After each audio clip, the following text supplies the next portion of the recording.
Протестите во Блатец поради најавената изградба на хидроцентралата во атарот на селото се трети на оваа тема во регионот.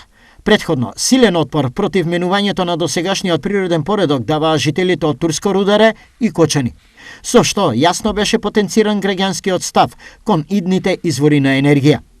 Предвидените централи треба да го надоместуваат недостатокот на енергија и да решаваат енергетски проблеми, но прашањето е колку тие решенија ќе создадат нови проблеми. Приоритет секако треба да се даде на водоснабдувањето и искористувањето на овие води и исто така и за наводнување. Втората фаза е искористувањето за добивање на електрична енергија. Но бидејќи ние имаме и други можности за добивање на електрична енергија, пред се тука би ги спомнал овие обновливите извори, сонце, ветер, геотермална енергија и така натаму.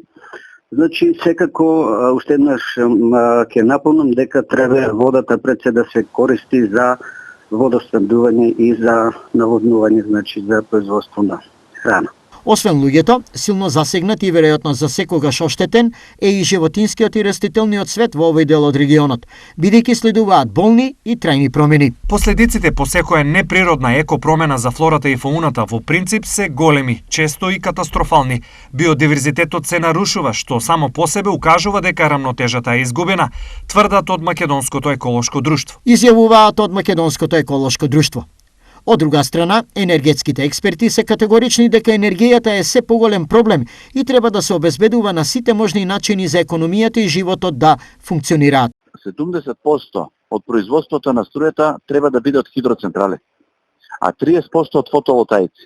Имаме сериозен проблем што сите сега градат фотоволтаици и нема да можеме да ја балансираме струјата во државата. Без хидроцентрала ниједна држава не може да успее. Што се случи кај нас во Македонија?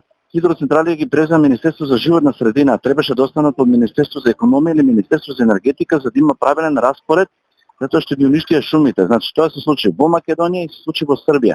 Во другите земји дека се градат и понатаму хидроцентралите ќе нас се стопирани затоа што немаме уредба како правилно треба да стопирани се, не се прави, ама се стопирани. Во државата досега се изградени 86 мали хидроцентрали и доколку сите тие се стават во функција заедно со големите енергетски капацитети, Македонија трајно го решува проблемот со увозот на струја.